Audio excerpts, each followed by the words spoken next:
Hi guys, yet another video. It's been quite a long time. Been quite busy. I haven't watched a lot of videos, and was a flood of videos. I've missed quite a few of them. I've tried to watch as many as I can. I've tried to comment meaningfully to as many as I can. But yeah, I'll try to get back on it because it's not fun, not being active basically. So anyway, yeah, as I said, it's been a while. I haven't bought that many albums. I have because I had a huge hole back in September, so I was trying to get through that and listen to everything as much as I could.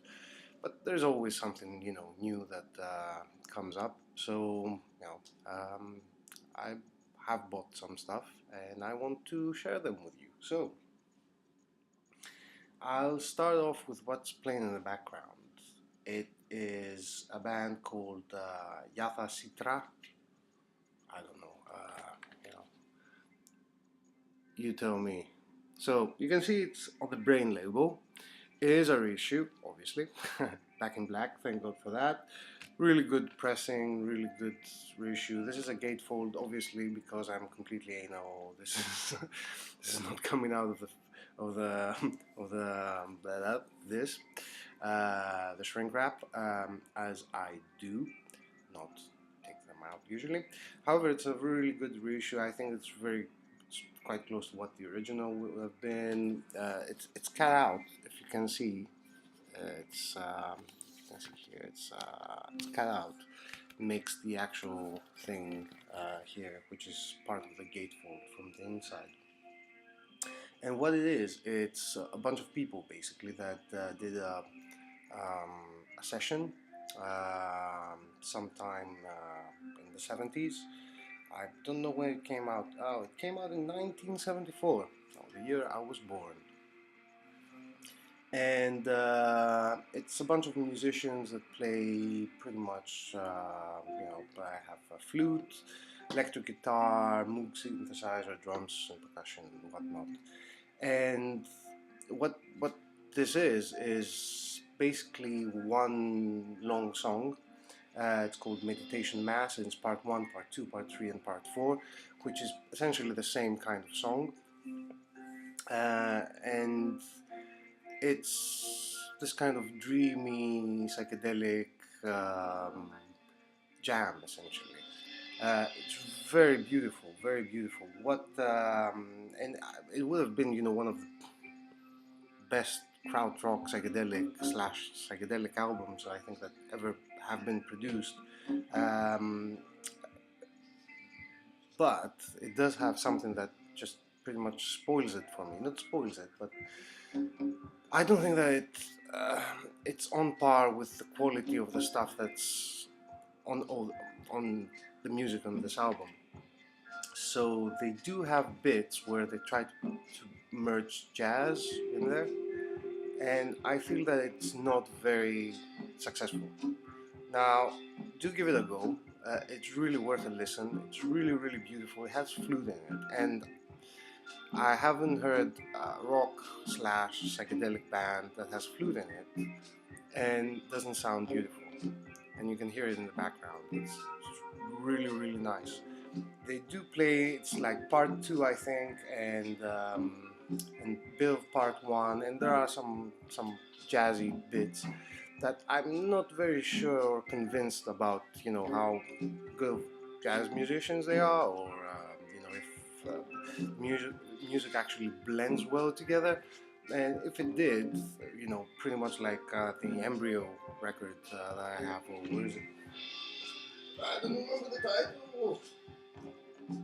Yeah. God damn it. That's what happens when you don't rehearse. Anyway, the Embryo record that has an egg on it, and it's jazz with a jazz musician. I can't remember his name right now, which is fantastic. It's fantastic. This is, if it had that kind of elements there, that would have been a killer record. It is very, very good. That's why it's the first one, I'm playing it in the background so that you can appreciate it. So anyway, that's it. I hope I haven't killed it for you. Now, speaking of German krautrock, blah blah blah, whatever. Let's continue on with a recent reissue. It has been featured on the Wire magazine as well. Just I, it was really weird because it was weird because it was introduced to me by my DJ friend that had introduced me Santana. I was like, oh, Santana, yeah, right, whatever. I was really blown away by the record, and I was blown away that he knew about this guy, and he knew, and the record was something that, ooh, you know, it's something that we connect because he's like in house music and whatnot. So yeah, it's this one. It's E2E4 by Manuel Gotch. I can't pronounce it. I don't think so. Pretty much, you know the guy. He's been in Ashrat Temple, guitarist. He had a really good solo career. His records are fantastic, and electronic, amazing records. Very expensive. You cannot really find them on a decent price. Hopefully they will be reissued at some point, but and this is one of their issues. This is a really funny one because it's the more electronic one of the most electronic ones. It was recorded in 1981, released in 1984, and it was an immediate hit with the DJ acid house community. They actually had a lot of songs were sampled, had contained samples, and that's how my friend actually knew it, because he had heard a song back in 1989 or 1990s or something that contained a sample from this record, and that's how he bought it. This is a reissue on Spalax, made in EU, which means that pressing is alright. Actually, it's a really nice clear vinyl pressing. You can probably see it as white, but it's actually clear. Flimsy kind of sleeve, and not much else to say about it. Now, musically, this is predates acid house, basically. It predates that kind of dance music sound, if you like. And it's amazing. It's amazing. I mean, I know that there are some people that would be interested in this one. The nickname escapes me right now, but I know there is one guy that was showing Pole, for example, records. I don't remember your nickname. Sorry, mate. That's one of the things I haven't haven't prepared for this. It's just trying to put in a lot of information. Anyway, if he's watching, he knows who he is, and he probably needs to get this one. It's not a very expensive reissue. It came, it's around £13, I think. Really worth it, and really important record for the 80s. Now, this is, as I said, two long track sides. One is 31 minutes, the other one is 23 minutes. And as I said, musically it just predates the whole thing with acid house and whatnot, and it's just amazing to hear something that was recorded in 1981 that sounds so modern and up to date. It's just amazing. Anyway, that's with dance music. Staying on the 80s, there was a stack of records apparently that was found by one of the band members of My Bloody Valentine. And this is Ecstasy and Wine. This combines the Strawberry Wine single, I think, and the Ecstasy EP. And these are original copies from 1989 that were on Kevin. What's his name? Kevin something name. The guitarist, anyway. He had it in his personal stack. He had it in his house somewhere, and just stayed there since 1989, basically. So it's in mint condition, obviously, and it came in a really good price. So I thought I'd pick one up. Musically, this is indie pop. These were recorded in 1987, 1988, and musically it's really good indie pop, 90s indie pop, without being 90s. So you don't get that kind of blissed out psychedelic noise mess that you have with later My Bloody Valentine records, but it's still really good. And it's a nice find. I mean, it's like 20 years old. It's adolescent now. More stuff, more stuff. Uh, hmm, Death metal, yeah. Wolves in the Throne Room. I saw this, I thought, why the hell not? I want to pick it up.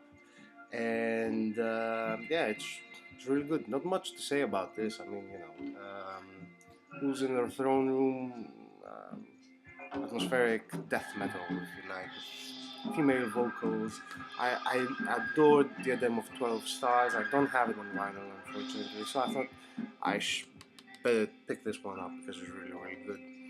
By the way, if you're into this and into doom metal, doom. I know that a lot of people like doom metal, or like Sano and whatever have you, this kind of stuff. There's a record that's going to be printed out soon, which is called Desanctification, and it's from a band called Blood aus Nord. I'm not sure, I cannot remember for the life of me where they're from. It's an amazing record. I'm eagerly waiting for this to come out. It's just an amazing record. Do check it out on YouTube. Blut aus Nord. That's the one. Now, from a bit more modern stuff, world's sickest band, literally and metaphorically speaking, the Brain Bombs, Genius and Brutality, Taste and Power. This completes my collection of 12-inch records, basically. And this is this band. I mean, I always feel like I need to apologize for some reason for liking these guys. These guys are just sick, man. They're sick. Yeah. Swedish, just I don't have anything to do with anything really, and yeah, genuinely disturbing. I have to say, genuinely disturbing. Yeah, that's it. Now, another good one that I picked up recently is this one, High Wolf. It's called Atlas Nation, Space Raga from France. Yes, indeed, it is Space Raga. It is electronic. It's out on Holy Mountain, and it's electronic raga music, I guess. There's another one from High Wolf that is on higher demand. I haven't listened to that because I haven't been able to get my hands on it. But this is really nice, really nice. Do check out High Wolf. Easy way of doing that. Spotify, I think it has some of his stuff. Yeah, good one. Continuing.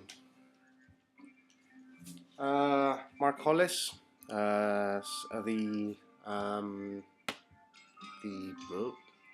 his record anyway. I did get, if anybody remembers, I did get the Laughing Stock. It had a problem. It was very clickety click, and the pressing was just not that good. I did read that, and actually I had, who was it? Bloody hell. Oh yeah, Bostonian Reggie actually sent me a message saying that, you know what, they're taking back some of the copies because the pressing wasn't that good and all that. So I did contact the person, the shop that I got it from, and I said, yeah, bring it back. And then they came back like 2 weeks later, and they said they had too many records sent back, so they're not doing, they're not going to repress basically. So yeah, so I said, well, alright, send me this. It's not bad. It's not laughing stock, but it's not bad. Yeah, well, you know, things happen. Another one that's a bit dark. It's this one. It's Sano with Nurse with Wound. If you know Nurse with Wound, they're droners, very old ones as well. And Sano, you don't need any introduction. This came out on Mego. This is a new issue. This is Nurse with a Wound. Nasano meets Nurse with a Wound, and this is called The Iron Soul of Nothing. What it is the. Which album was it? Yeah, Infinite Void. Zero Zero Void, basically. Infinite Void. That was remixed, sort of, I guess, by Nurse with a Wound. And it came out in 2004.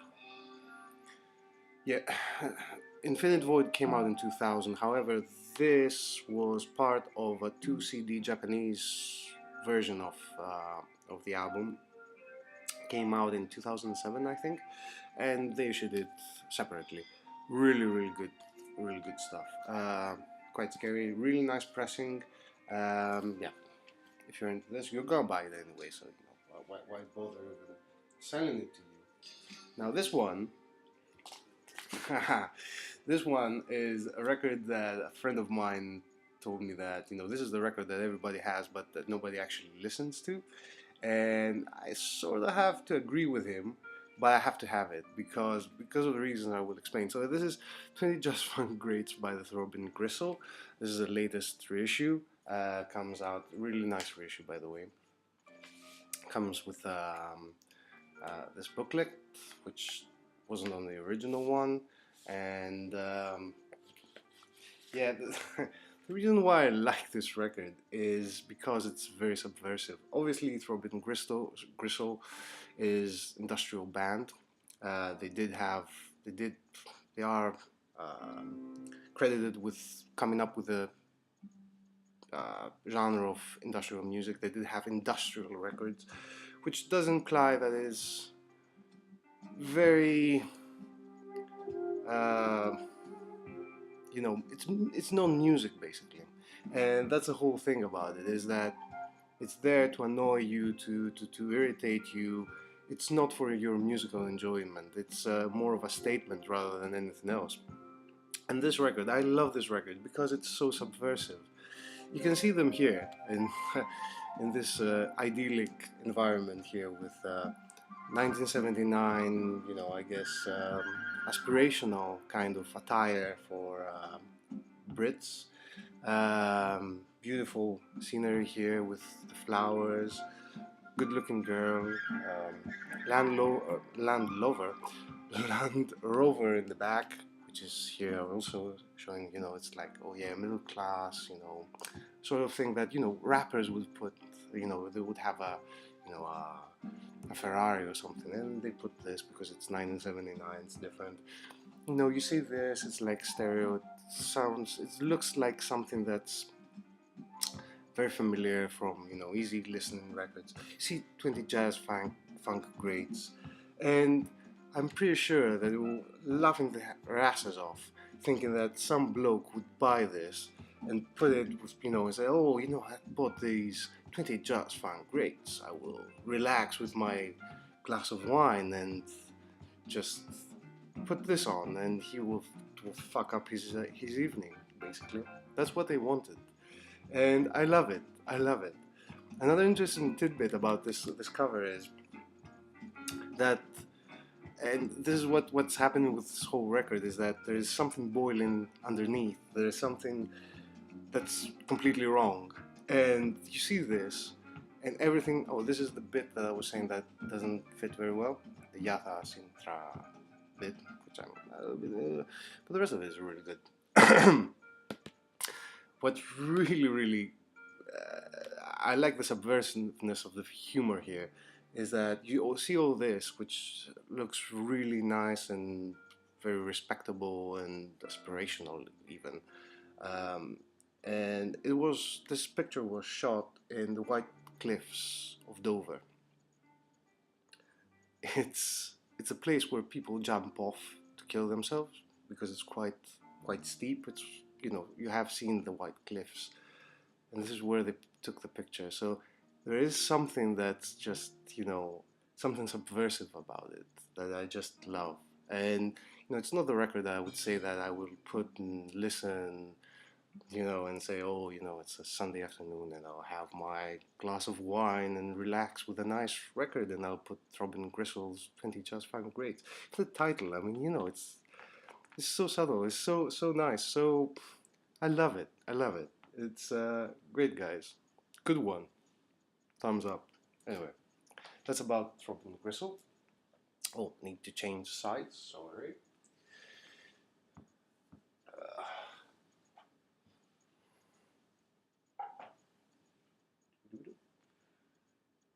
And the next record I want to talk about, I'm already on 20 minutes, bloody hell.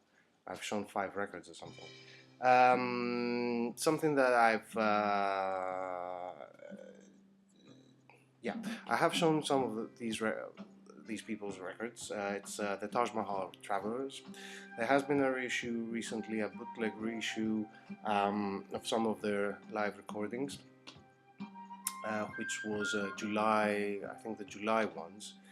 However, it has come out in its proper version, if you like. I do have this record on CD, which was reissued on P-Vine in 2003, which was expensive at the time, and it's very expensive to get now as well. It's like $80 for a CD, and the same version on LP comes in for $300 or something. So, I wanted to have it on LP basically, and it's this one. It's Taj Mahal Travelers, August 1974, out on Phoenix Records, none other. 1,000 copies. If you don't know these guys, this is Takehisa Kusogi, which I've shown this LP, and it has been shown around by several people, which is this one, Catch Wave. Brilliant drone cosmission music, really. I think that if there is anything that comes close to become to get the title of cosmic music, this is a record. This is a record, guys. I mean, I love this. This is amazing. Do check it out. It is drone. It is out there, but it's unbelievable. And because I'm already on 22 minutes and I have bored you the hell out of your minds and you've been skipping, I'll show you the last item, and that's one of the reasons that I haven't bought a lot of stuff, is that I bought one thing that is really big and really expensive, and it's this one. It's a Smiths box set. So yeah, I was a bit on the fence about this. I really like the Smiths. I didn't get into the Smiths until I was much older. I guess that if I got into the Smiths when I was a teenager, I would have, loved them basically, but to death perhaps. It's unbelievable. And this box set, I bought it for £150, which means that it's probably around $200 or something. It's worth every penny. It comes to $18 per record. It has 8 records in here, and it's more expensive to buy this than the individual records that were issued by Rhino. However, what you don't get with the Rhino reissues, the separate ones, is that they're not remastered. And also, this is another jazzy bit stuff which I'm not convinced about anyway. And what you don't get is that it's not the exact repro of the original issue. So, for example, here's The Queen is Dead. It even has a sticker on. It has the gatefold, inner sleeve. The sound of the remastering is different in the sense that it has more oomph on the drums and the bass and the music, and the vocals are a little bit on the background, a little bit more on the background, a little bit more. Don't take it wrong. and is this is really good. I'm really happy that I did buy it. You know, this is has the embossed lettering here, and everything is, as I said, it's like I bought these records back in 1980 something. So it's a brilliant, brilliant job that they did, and really highly recommended. If you're a Smiths fan, if you're not a Smiths fan, then you know it's not recommended basically. But really good job, really worth the money, and I'm on 25 minutes, and you're bored, so I will stop here. So I will try to pick up and continue making videos, and also not for because you want I have my the people that want to see me or anything like that, but it's a way of being active in the vinyl community, and also try to catch up on more videos, and comment on more of them. And that's it, guys. So if you like, please do comment. Please do subscribe if you haven't. And that's it. And see you soon. Cheers. Bye.